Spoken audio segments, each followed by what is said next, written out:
এরকম করে শক্ত করে যেখানে আপনি গাছ বসাবেন সেখানে আবার কিন্তু চেপে দেবেন। এখানে কিন্তু গুরুত্বপূর্ণ কথা বুঝবেন, কিন্তু গাছ কিন্তু পরে লাগাবেন। পেঁয়াজের খোসার মধ্যে বন্ধুরা রয়েছে পটাশিয়াম, অধিক পরিমাণে পটাশিয়াম, ক্যালসিয়াম, ফসফেট, আরও বিভিন্ন গাছের উপাদান রয়েছে যে খাবারগুলো খেলে আর সূর্যের আলো যদি এই পাতার উপরে না পড়ে তাহলে কিন্তু সালেক সংশ্লেষ হবে না। আর সালেক সংশ্লেষ না। নমস্কার বন্ধুরা, আমি দাঁড়িয়েছি আমারই বাড়িতে সেই বিখ্যাত ভিয়েতনাম সুপার আর্লি জ্যাকফ্রুট কাঁঠাল গাছের পাশে, আবার কেউ বলে পিঙ্ক কাঁঠাল। বন্ধুরা, এই যে গাছটি, এই গাছটি আপনারা অনেকবার দেখেছেন, আবার ওই গাছটি নিয়ে কিছু গুরুত্বপূর্ণ কথা আপনাদের শেয়ার করতে চলে আসলাম। বন্ধুরা, এই ভিডিওর মাধ্যমে আমি আজকে জানাবো গাছের বয়স কত, এই গাছ থেকে এই বছর কত কেজি কাঁঠাল বিক্রি করলাম, এবং আমার বাড়িতে আরও 1 থেকে 1.5 বছরের গাছ আছে, ওই গাছগুলিতে কিভাবে কাঁঠাল ধরে আছে আর কেন কাঁঠাল ধরেছে, এত কাঁঠাল ধরার কি কারণ, কোনভাবে আপনারা চারা নিয়ে পরিচর্যা করবেন, কোনভাবে আপনারা মাটিতে বসাবেন, কি এর পরিচর্যা আছে, এই ভিডিওর মাধ্যমে কিন্তু সব কিছু রয়েছে। আসুন, আগে বেশি কথা বলবো না, কাঁঠালগুলো আগে ভালো করে দেখাই। দেখেন, এইদিকে ভালো করে দেখান, সমস্ত জায়গায় কাঁঠাল রয়েছে। দেখান এইদিকে। এবার আপনি একটু উপর দিকে দেখান, উপরে কিন্তু একটু জুম করে দেখাবেন। দেখেছেন কিভাবে কাঁঠাল ধরে আছে এই গাছে। এবার আসি আমরা বন্ধুরা মূল কথায় আসি। এই গাছের বয়স এই সামনের মাঘ মাস আসলে 5 বছর পূর্ণ হবে, এখনও কিন্তু 5 বছর পূর্ণ হয়নি। এই 5 বছরে সব থেকে বেশি গাছের বয়স বেড়ে গেছে, তো সব থেকে বেশি এই বছর আমি কাঁঠাল বিক্রি করেছি। কবে থেকে বিক্রি করা শুরু করেছিলাম? ভাদ্র মাসের প্রথম দিক থেকে কিন্তু আমি এই গাছে কাঁঠাল বিক্রি করেছিলাম। এই পর্যন্ত এখন পর্যন্ত এই গাছে আমি কাঁঠাল মোটামুটি 70 থেকে 80 কেজি কাঁঠাল অলরেডি বিক্রি হয়ে গেছে। এই গাছে কাঁঠাল আমি প্রথম বিক্রি করেছিলাম এই সিজনে প্রথম দিকে 150 টাকা কেজি বিক্রি করেছি, তারপরে করলাম 140, 30, 120, আর এখন বিক্রি হচ্ছে বন্ধুরা মাত্র 100 টাকা কেজি। এটি হচ্ছে পাইকারি রেটের দাম। এবার চলুন আরও বাড়িতে কতগুলি গাছ আছে, কত বড় কেমন কাঁঠাল ধরে সেই সব দেখাবো, আর এর কি পরিচর্যা, আপনারা বাড়িতে 1-2টি গাছ যারা নেবেন তারা কেমন জায়গায় বসাবেন, তার কি পরিচর্যা আছে ইত্যাদি ইত্যাদি সব কিছু বলবো। চলুন আগে আমাদের বাড়িতে ছোট্ট ছোট্ট গাছে কিভাবে কাঁঠাল ধরেছে সেই ভিডিও আগে দেখাই। আসুন, লাইন থাকবে, এইদিকে আসুন, এইদিকে আসুন। দেখুন, এই যে 1.5 বছরের গাছ, 1.5 বছরের গাছে কাঁঠাল দেখুন কিভাবে কাঁঠাল ধরে আছে। অলরেডি এই গাছ থেকে কাঁঠাল বিক্রি হয়ে গেছে, আবার আমরা কেটেও খাচ্ছি বন্ধুরা। এর স্বাদ অতুলনীয় স্বাদ, কিন্তু পাকা খেতে কিন্তু আমার অতটা ভালো লাগেনি, কিন্তু এঁচোড়ের জন্য ভীষণ ভালো। দেখুন এই যে কতটুকু গাছ, 1.5 বছর গাছের বয়স। আরও আসুন, আসুন এইদিকে আসুন, দেখুন সব গাছ দেখাবো। বাড়ির মধ্যেও যে এত সুন্দর কাঁঠাল ফলে, আপনারা সঠিক পরিচর্যা করবেন, দেখবেন একেবারে 100% এইরকমই কাঁঠাল ফলবে। একটু পরিচর্যার বিষয় জানতে হয়। আসুন এই দেখুন, দেখুন 14 মাসের গাছ, 14 মাসের গাছেও কাঁঠাল দেখুন এই ঝুলে আছে থোকায় থোকায়। দেখুন, দেখেছেন, এটা রাস্তার পাশে তো ধুলোবালি ওরে, তাই পরিচর্যাটা অতটা ভালো করে আমি করতে পারছি না। আরও আসুন, এইদিকে আসুন, আসুন এইদিকে আসুন।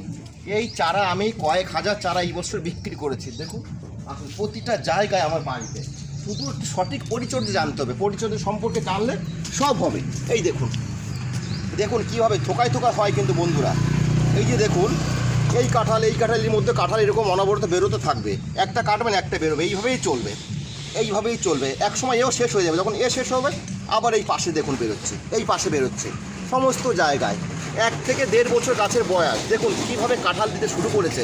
আপনাকে কি বলুন তো, সঠিক জাত নির্বাচন করতে হবে। সঠিক জাত যদি আপনি নির্বাচন করে আপনার বাড়িতে বসাতে পারেন, বা আপনি যদি চাষের জন্য বসাতে পারেন, তাহলে কোনো কথা হবে না, কিন্তু জাত আপনাকে সঠিক নিতে হবে। সেই জাত যদি আপনাকে সঠিক নিতে হয়, তাহলে আপনারা কিন্তু আমার কাছে আসতে হবে। আপনাদেরকে আমি চারার দামও বলে দেবো। চলুন আর পরিচর্যা সম্পর্কে বলবো। চলুন আর একটা গাছ দেখাই। আসুন, আসুন বাড়ির মধ্যে কত গাছ আমার আছে। দেখুন এই আর একটা গাছ, এই গাছের বয়স মাত্র 1 বছর।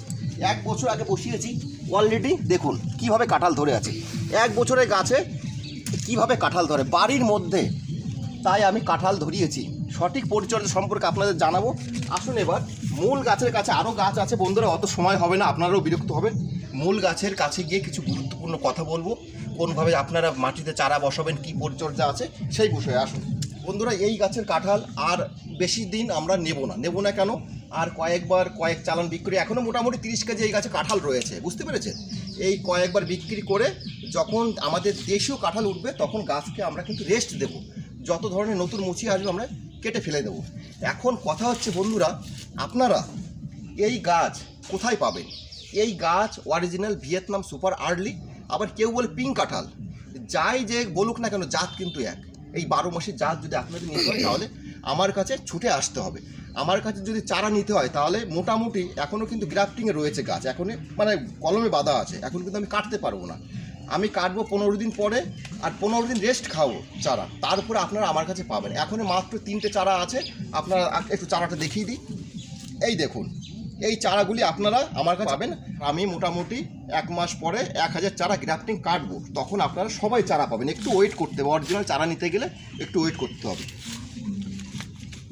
এবার বন্ধুরা কথা হচ্ছে কি, আপনি যখন এই চারা নেবেন, সর্বপ্রথম আপনাকে নির্বাচন করতে হবে ভালো জায়গা। কেমন ভালো জায়গা? যদি বাড়িতে বসান সেখানে যেন 7 থেকে 8 ঘন্টা সূর্যের আলো এই পাতার উপরে পড়ে। আর সূর্যের আলো যদি এই পাতার উপরে না পড়ে তাহলে কিন্তু সালেক সংশ্লেষ হবে না, আর সালেক সংশ্লেষ না হলে এ কিন্তু খাবার টানতে পারবে না, বুঝতে পেরেছেন?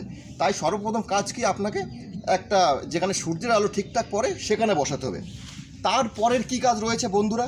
তারপরের কাজ রয়েছে যেখানে আপনি বসাবেন সেই জায়গাটা একটা উনুন মতো খুঁড়বেন, মোটামুটি এতটা জায়গা এরকম গোল করে, যেরকম আমরা বাড়িতে উনুন খুঁড়ি না, উনুনের মতো খুঁড়বেন। খুঁড়ে ওখান থেকে মাটিটা তুলে নেবেন। তুলে নেওয়ার পরে ওই মাটি, অর্ধেক মাটি আপনি নেবেন, অর্ধেক মাটি সাইড করে দেবেন, অর্ধেক মাটি লাগবে না। আর যে অর্ধেক মাটি নিয়েছেন আরও অতটা গোবর সার মিশিয়ে নেবেন, ওই মাটির সঙ্গে একটু শুকিয়ে নেবেন গোবর সার, ওটা ভালো করে মিশিয়ে তারপরে ওই উনুনটা আবার নতুন করে ভরবেন। তখনও কিন্তু গাছ লাগাবেন না, আমি বলছি। তখন ভালো করে এইখানে চেপে দেবেন, এরকম করে শক্ত করে, যেখানে আপনি গাছ বসাবেন সেখানে আবার কিন্তু চেপে দেবেন। এখানে কিন্তু গুরুত্বপূর্ণ কথা বুঝবেন, কিন্তু গাছ কিন্তু পরে লাগাবেন। এইবার ভালো করে চেপে দিলেন। চেপে দেওয়ার পরে যখন আপনি গাছ ওর মধ্যে বসাবেন বন্ধুরা, তখন কি করবেন, এই প্লাস্টিকটা খুলে নেবেন। খুলে নিয়ে এই যে গ্রাফটিংটা আছে, এই গ্রাফটিংটা যেন মাটির মধ্যে ঢুকে না যায়, গ্রাফটিংটা সবসময় উপরে রাখবেন। এই পর্যন্ত মাটি দেবেন। মাটি দিয়ে আচ্ছা, যেখানে আপনি চেপে দিয়েছেন ভালো করে চাপলেন তো, চাপার পরে ওইখানে এই প্যাকেট অনুযায়ী একটা ছোট্ট করে গাড্ডা খুলবেন, ঠিক আছে? তারপরে ওর মধ্যে বসিয়ে দেবেন। এই প্যাকেটটা অবশ্যই খুলে নেবেন। আর বসিয়ে নেওয়ার পরে পাশ দিয়ে চেপে দিলেন, ছেড়ে দিলেন। আর মাসখানিক পরে আপনি কি করবেন, এই প্লাস্টিকটা খুলবেন, ঘুরিয়ে ঘুরিয়ে সুন্দর করে খুলবেন। যদি খুলতে না পারেন তাহলে একটু ব্লেড দিয়ে হালকা করে চিরে নেবেন, দেখবেন অটোমেটিক খুলে যাচ্ছে। মোটামুটি আস্তে সূক্ষ্মভাবে খুলবেন। এবার আপনার মোটামুটি গাছ বসানো হয়ে গেল। 1 মাস পরে প্লাস্টিক খুলে দিলেন। দ্বিতীয় পরিচর্যা আপনার কি আছে? দ্বিতীয় পরিচর্যা রয়েছে বন্ধুরা, 2.5 মাস যখন গাছ বসানো হবে তখন আপনি কি করবেন, সেই 2.5 মাস পরে গিয়ে এই গাছের গোড়ায় সরিষার খোল পচা জল দেবেন। সরিষার খোল পচা জল কি করবেন, 100 গ্রাম খোল 1 লিটার জলে পচাবেন। যখন পচে যাবে ওর সঙ্গে আরও 9 লিটার জল মিশিয়ে ভালো করে ঘুলিয়ে এই গাছের গোড়ায় ঢেলে দেবেন। সব জলও লাগতে পারে, নাও লাগতে পারে, 2-3 লিটার লাগতে পারে। এইরকম বছরে 4 বার দেবেন, 2.5 মাস অন্তর অন্তর।